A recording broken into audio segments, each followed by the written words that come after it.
I never thought I'd become the kind of person who obsesses over their lawn, but here I am, 3 years into home ownership, and I can tell you the exact species of grass I planted, Kentucky bluegrass mixed with perennial rice. If you're curious, the pH level of my soil, a perfect 6.5, and the precise angle at which morning sunlight hits my front yard, approximately 23 degrees from the eastern fence line. My name is David Richardson. I'm a 34-year-old software engineer working remotely from my modest 3-bedroom house in Meadowbrook Estate, a planned community about 45 minutes outside of Denver, Colorado. And what started as a simple desire to have a nice-looking yard turned into an all-consuming battle with the most persistent, entitled, and infuriating HOA president I've ever had the misfortune of encountering. When my wife Sarah and I first moved into this neighborhood in the spring of 2020, right as the world was shutting down due to the pandemic, we were thrilled to have found what seemed like the perfect starter home, affordable, spacious enough for us and our golden retriever Max, and situated in a quiet cul-de-sac where kids still played outside and neighbors actually waved to each other. The house had good bones, as they say, but the yard was an absolute disaster, full of weeds, bare patches, and what appeared to be decades of neglect from the previous owners who, according to our realtor, were an elderly couple who had moved into assisted living. I spent that entire first summer working on the lawn, and I mean really working. I rented a sod cutter and removed all the old, dead grass. Then I tilled the entire yard to a depth of 6 inches, mixing in compost and topsoil I had delivered by the truckload, tested and amended the soil pH, installed a new sprinkler system with smart timers that could be controlled from my phone, carefully seeded the yard in a crisscross pattern to ensure even coverage, and babied those seeds like they were my own children, watering them 3 times a day, keeping foot traffic off them, and literally sitting on my porch with a cup of coffee every morning just watching the tiny green shoots emerge from the soil. By that fall, I had the most beautiful lawn on the block, maybe in the entire neighborhood, a thick, lush carpet of deep green grass that felt like walking on a cloud, perfectly edged along all the walkways and garden beds, not a weed in sight. And I'd even installed decorative borders and planted some ornamental grasses and flowers to add visual interest. My neighbors complimented it constantly. People would slow down their cars to look at it, and I'd even had a few folks knock on my door to ask what my secret was. I was proud of it, genuinely proud, and for someone who spent most of his time sitting in front of a computer screen debugging code and attending Zoom meetings, having this tangible, beautiful thing that I had created with my own hands meant something real to me. But then came the incident that would change everything, the moment that would set off a chain of events so absurd and frustrating that I still have trouble believing it actually happened. It was a Tuesday morning in late October. I remember because I had just finished my morning stand-up meeting with my development team and was taking Max out for his mid-morning walk when I noticed something odd. There were tire tracks cutting diagonally across the corner of my front lawn, deep ruts that had torn through the grass and left muddy trenches in their wake. At first I thought maybe it was a delivery truck that had taken a wrong turn, or perhaps a neighbor who had accidentally drifted too far while backing out of their driveway. Mistakes happen. I wasn't about to blow up over an honest accident, so I just made a mental note to keep an eye out and see if it happened again. And I spent that afternoon carefully filling in the ruts with topsoil and reseeding the damaged areas. But it did happen again, just 3 days later. And this time the tracks were even deeper, clearly from a vehicle that had deliberately driven over my lawn rather than staying on the street or using the driveway. And now I was starting to get annoyed because this wasn't an accident. This was someone being careless or inconsiderate or both. I decided to do what any reasonable person would do in the 21st century. I set up a security camera, just a simple Ring doorbell camera that I mounted on my front porch with a wide-angle view of the entire front yard, thinking that at least I'd be able to identify who was doing this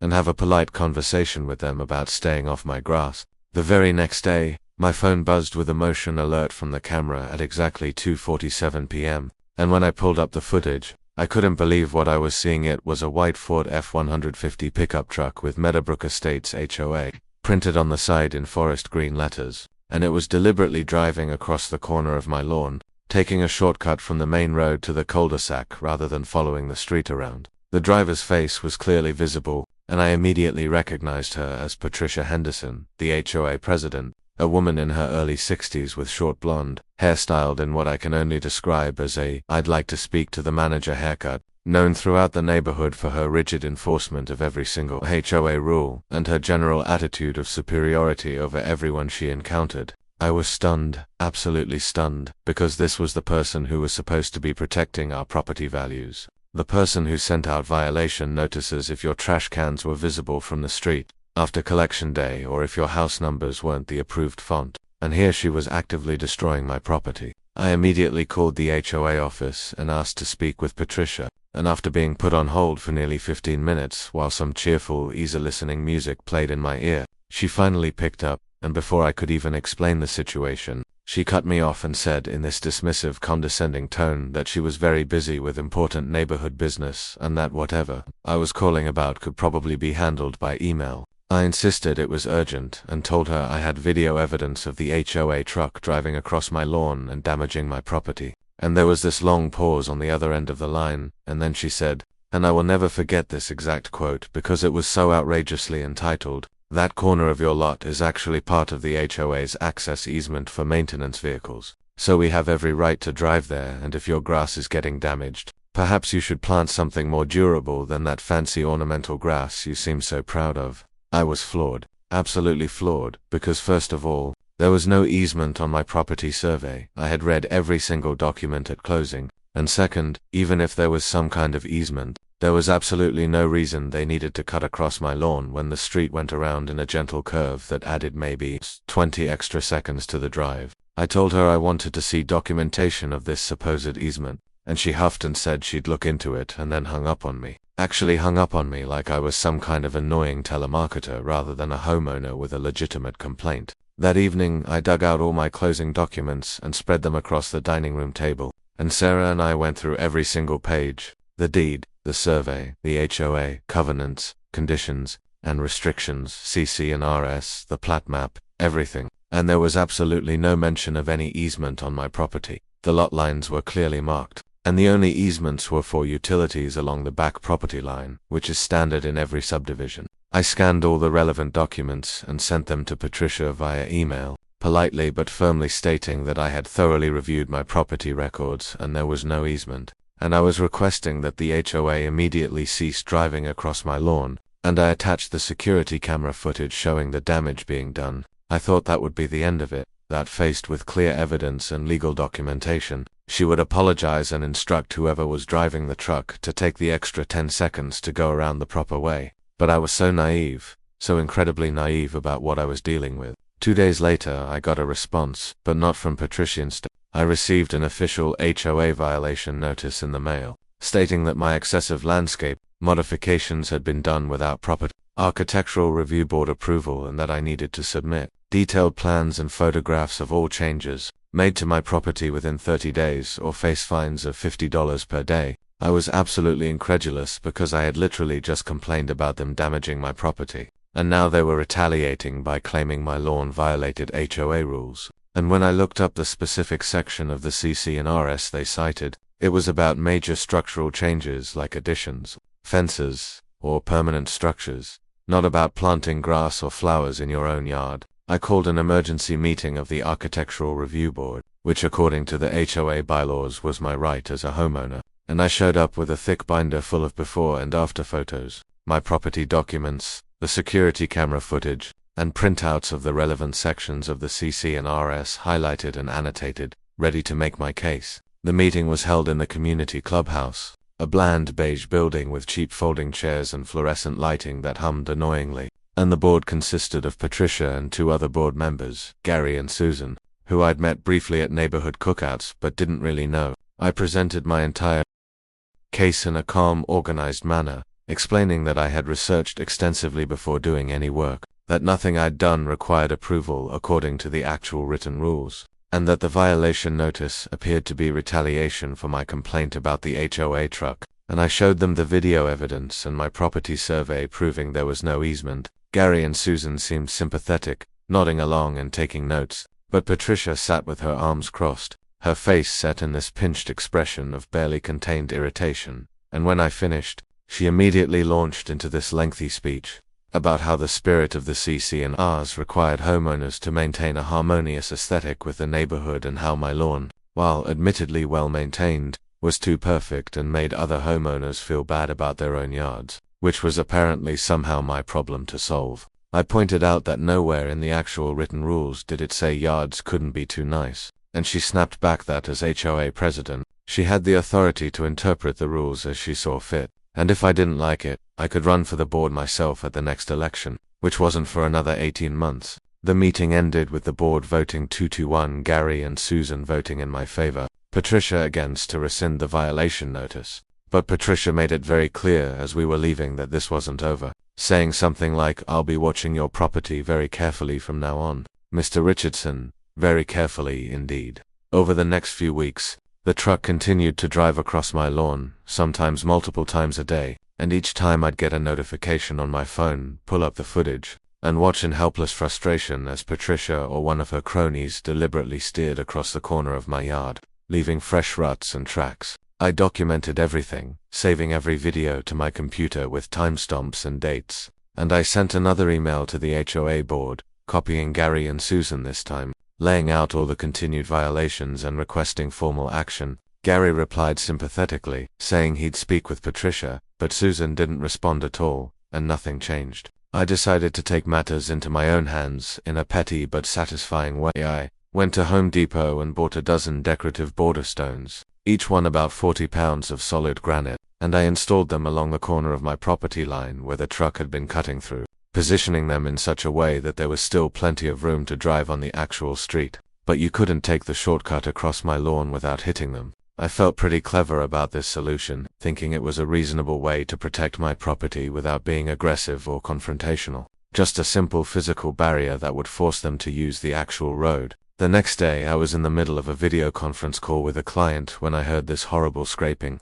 crunching sound from outside, and I muted my microphone and rushed to the window just in time to see the HOA truck reversing away from my lawn. The passenger side panel clearly scraped and dented from where they'd tried to drive over my decorative stones and failed. I watched as Patricia got out of the truck, her face bright red with anger, and she actually kicked one of my stones before storming back to the truck and driving away, leaving a piece of her truck's plastic fender lying in my grass. I immediately pulled up the security footage, and sure enough, it was all captured in perfect high-definition video. Patricia deliberately driving toward the stones, despite clearly seeing them, the truck mounting the first stone and then scraping against the others, her getting out and kicking my property in frustration.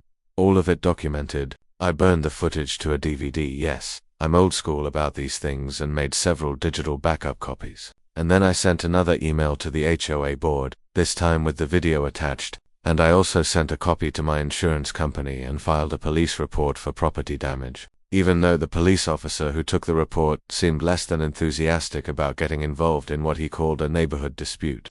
That evening I got a phone call from an unknown number, and when I answered, it was Patricia, and she was absolutely screaming at me. I mean genuinely screaming, calling me all kinds of names, saying I had booby-trapped my property, that I was liable for the damage to the HOA truck, that she was going to sue me personally for the repairs, that she was going to have me removed from the neighborhood, on and on. This unhinged rant that lasted several minutes before I finally got a word in and calmly told her that I had video evidence of her repeatedly trespassing on my property and causing damage, and that my decorative stones were perfectly legal landscape features installed entirely within my property lines, and if she tried to sue me, I would countersue for all the damage she'd caused to my lawn, plus harassment, plus any other claims my attorney could think of. That seemed to give her pause, and she hung up without another word. And I thought maybe, just maybe, this would finally be the end of it, but I should have known better, because people like Patricia don't give up, they don't back down, they don't admit defeat, instead, they escalate. About a week later, I received a certified letter from a law firm in Denver, claiming to represent the HOA, stating that my decorative stones posed a hazardous condition that violated local ordinances and HOA rules, and demanding their immediate removal plus payment for the damage to the HOA vehicle. The letter also included a new violation notice claiming that my sprinkler system was causing excessive water runoff onto HOA common areas. It wasn't. That my lawn height exceeded the maximum allowed under HOA rules. It didn't. And there was no maximum height rule anyway. And that I had failed to properly register my security camera with the Architectural Review Board, not a real requirement. I was now facing potential fines of $500 if I didn't comply within 14 days. And the letter strongly implied that they would place a lien on my property if I didn't pay. I knew I needed legal help at this point, so I reached out to a real estate attorney named Michael Chen who specialized in HOA disputes, and after reviewing all my documentation, and I mean all of it, I brought him a 3-inch thick binder of printed emails, photos, videos, property records, and correspondence. He actually laughed, not in a mean way, but in genuine disbelief at how badly the HOA was handling this situation. He told me that not only did I have a rock-solid case for harassment and property damage, but that the HOA's attorney had made several legal errors in their letter that suggested either extreme incompetence or that they hadn't actually been given all the facts by Patricia. Michael sent a response letter that was a masterpiece of legal writing, methodically demolishing every claim the HOA had made, pointing out that my decorative stones were standard landscape features found in thousands of yards across Colorado, that there was no evidence of any code violations, that the HOA had repeatedly trespassed on my property, causing documented damage, and that if they continued this harassment, we would be filing a lawsuit for damages, attorney fees, and an injunction against the HOA. He also included a formal demand letter requesting payment of $3,000 for lawn repair and damage to my property, along with a written apology and assurance that the HOA would immediately cease trespassing. That letter seemed to spook them because suddenly the violation notices stopped. I didn't receive any more threatening letters, and best of all, the truck stopped cutting across my lawn for about 3 weeks. Then one morning in early December, I woke up to a strange sight. The corner of my lawn where all this had been happening was completely torn up, not from tire tracks this time, but deliberately, like someone had taken a shovel or rake and just destroyed the grass, pulling up chunks of sod, scattering the decorative stones, and leaving the area looking like a construction site. The security camera had captured the whole thing at 3:30 in the morning. A figure in dark clothing and a hoodie had walked onto my property and spent about 15 minutes methodically destroying that section of lawn before walking away. The footage wasn't clear enough to identify the person definitively, but based on the build and height, it was almost certainly Patricia, and even if it wasn't her personally, I had no doubt she had ordered it done. I filed another police report, sent the footage to my attorney, and began what I can only describe as a campaign of documentation. I installed 3 more security cameras to cover every angle of my property. I set up motion-activated lights. I started keeping a detailed log of every HOA interaction, every piece of mail, every phone call, everything. My attorney filed a formal lawsuit against the HOA and Patricia Henderson personally, seeking damages, an injunction, and attorney fees. And suddenly everything got very real and very official. The lawsuit changed everything, because now this wasn't just a neighborhood dispute that could be brushed under the rug. This was a matter of public record, with court filings and depositions and actual legal consequences. During the discovery phase, my attorney subpoenaed all of the HOA's records related to my property, and what we found was absolutely damning. There were internal emails between Patricia and the HOA's management company discussing various ways to make life difficult for me, including intentionally driving across my lawn to establish the fake easement claim, notes from board meetings, where Patricia had discussed targeting me for violations, and most shockingly, a recorded phone call. They recorded all their customer service calls, apparently where Patricia explicitly told an HOA employee to find or create violations on my property because I was an uppity homeowner who needed to be taught a lesson. With evidence like that, the HOA's attorney knew they were in serious trouble, and they reached out to Michael to discuss settlement. The initial offer was insulting. They would agree to stop driving on my lawn and pay for the repairs, but no admission of wrongdoing and no payment of my attorney fees, which at this point had climbed to nearly $8,000. We rejected that immediately, and after several rounds of negotiation, we finally reached a settlement. The HOA would pay $15,000 in damages covering my lawn repairs, attorney fees, and compensation for harassment. Patricia would be required to resign as HOA president and could never hold a board position in any HOA again as part of the settlement terms. The HOA would publicly acknowledge that my property contained no easement and they had no right to drive across it, and most satisfyingly, the HOA would be required to send a letter to every homeowner in the neighborhood explaining what had happened and apologizing for Patricia's conduct. But here's where the story gets really interesting. Because I wasn't quite done yet, I had learned during this entire ordeal that Patricia had been using HOA funds inappropriately. Nothing illegal per se, but definitely unethical. Things like using the HOA credit card for personal lunches that she claimed were business meetings, paying her daughter's landscaping company inflated rates to maintain the common areas, and giving herself an unauthorized salary increase that the board hadn't actually approved. Armed with this information from the discovery documents, I attended the next HOA board meeting and presented all of this evidence during the homeowner comment period. And let me tell you, the other homeowners were not happy. The meeting turned into an absolute circus, with dozens of angry neighbors demanding answers, calling for a full audit of HOA finances, and insisting that Patricia resign immediately rather than waiting for the settlement to be finalized. Patricia tried to defend herself, claiming everything was legitimate and that I was just a troublemaker spreading lies. But when Gary, one of the board members who had voted in my favor months earlier, stood up and confirmed that he had also been concerned about financial irregularities but had been too intimidated by Patricia to speak up, the dam broke. By the end of that meeting, Patricia had been voted out by the membership. The bylaws allowed for emergency removal with a 2/3 vote. A new interim president had been appointed, and a full forensic audit of the HOA finances had been ordered. That audit, which took about 3 months to complete, uncovered even more problems. Patricia had been systematically overcharging homeowners, pocketing some of the excess funds, and keeping sloppy records that made it impossible to track where all the money had gone. The total amount of misappropriated funds was estimated at over $40,000 across several years, and while the HOA ultimately decided not to press criminal charges, they just wanted to move on and recover what they could through civil means. Patricia's reputation in the community was absolutely destroyed. She ended up selling her house and moving out of the neighborhood about 6 months after all this went down, and I heard through the grapevine that she had to settle with the HOA for restitution of about half of what she'd taken, which meant selling off assets and going into debt. As for me, I used the settlement money to completely restore my lawn to even better condition than before,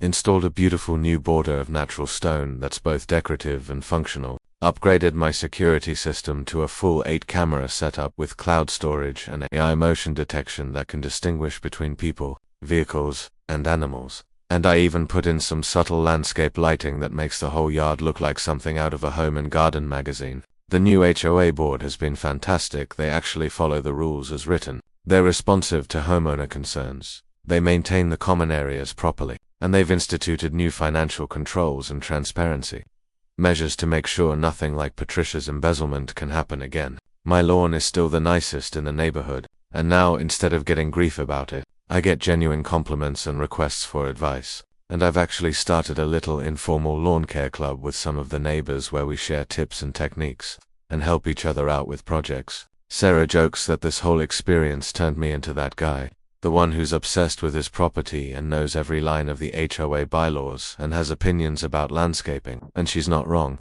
But I think what really happened is that I learned an important lesson about standing up for yourself, documenting everything, and not backing down when someone tries to bully you just because they have a tiny bit of authority. The trap I set wasn't some elaborate physical contraption or a clever trick. It was simply holding Patricia accountable, forcing her behavior into the light where everyone could see it, and being patient and methodical enough to let her dig her own grave through her continued misconduct and retaliation. People ask me sometimes if I regret buying a house in an HOA, and honestly, I don't. Because the concept of an HOA isn't inherently bad. It's just a tool for maintaining property values and managing shared spaces. And like any tool, it depends entirely on who's wielding it. With competent, honest people running it, an HOA can be a real asset to a community, but with someone like Patricia in charge, it becomes a nightmare of petty tyranny and abuse of power. The whole experience has made me much more involved in local governance. I now attend every HOA meeting.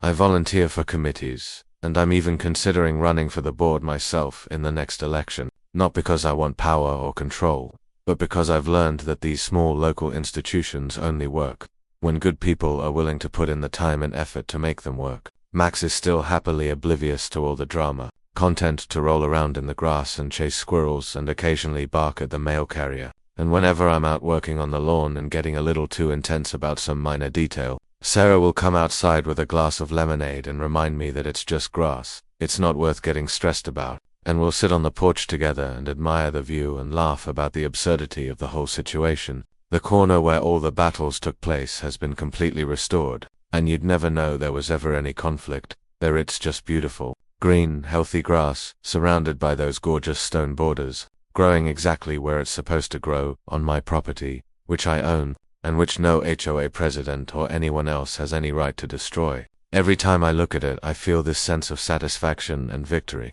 Not because I defeated Patricia, though that's admittedly part of it, but because I proved to myself that I could stand up to someone who was trying to intimidate and bully me, that I could work within the system even when the system seemed rigged against me, and that patience, documentation, and persistence really do pay off in the end. I've since become something of an informal resource for other homeowners in the neighborhood who have issues. People will knock on my door or send me emails asking for advice about violation notices or board decisions, and I'm always happy to share what I learned, to recommend my attorney if things get serious, and to encourage people not to just accept whatever the HOA says without questioning it. The funny thing is that Patricia actually tried to friend me on Facebook about a year after she moved out. I guess hoping to reconnect, or maybe thinking enough time had passed that I'd forgotten everything that happened. But I just ignored the request and blocked her, because some bridges are meant to stay burned. These days, my life has returned to a comfortable routine. I work my remote job. I maintain my beautiful lawn. Sarah and I have started talking about starting a family in the next year or two. And Max is getting older and grayer but still has plenty of energy for his daily walks. The neighborhood itself is thriving under the new board leadership, with improved communication, better maintained common areas, and a general sense that the HOA actually serves the homeowners rather than the other way around. We've had several new families move in, attracted by the well-maintained properties and reasonable HOA fees, which actually went down after the new board cut some unnecessary expenses. And there's a real sense of community that I don't think existed when Patricia was running things like her personal fief. Sometimes when I'm out mowing the lawn on a Saturday morning, following the same careful pattern I've developed over the years, making sure every stripe is perfectly straight and every edge is crisp, I think about how this whole conflict started over something so simple, someone being too lazy or too entitled to drive an extra 20 seconds around the proper way. Someone who thought that her position gave her the right to do whatever she wanted, regardless of other people's property rights or feelings. It's a lesson in how small acts of disrespect can escalate into major conflicts, but also in how standing firm on principle, even when it seems easier to just let things go, can lead to positive change, not just for yourself but for an entire community. The trap was never really about revenge, though I won't lie and say that seeing Patricia face consequences for her actions wasn't satisfying. It was about creating a situation where the truth couldn't be ignored or dismissed, where her pattern of misconduct was so well documented and so undeniable that even her allies had to acknowledge it, and where the system that had enabled her bad behavior was forced to change. And change it did, dramatically and permanently, in ways that I think have made Meadowbrook Estates a genuinely better place to live. So yeah, the HOA kept cutting through my lawn, and yes, I set a trap. But the trap wasn't hidden spikes or deliberately slippery grass or anything that could actually hurt someone. It was simply the truth, carefully gathered, properly documented,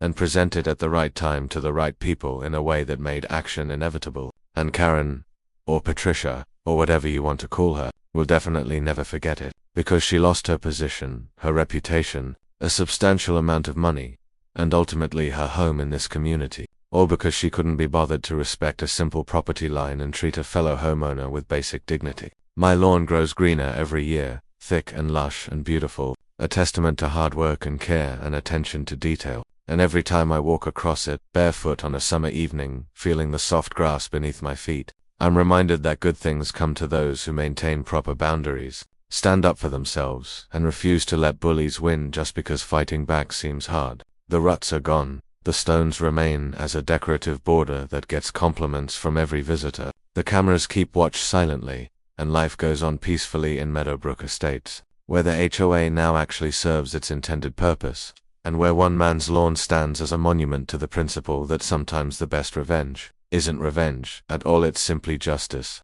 accountability, and the satisfaction of knowing that you did the right thing even when it would have been easier to do nothing. The end.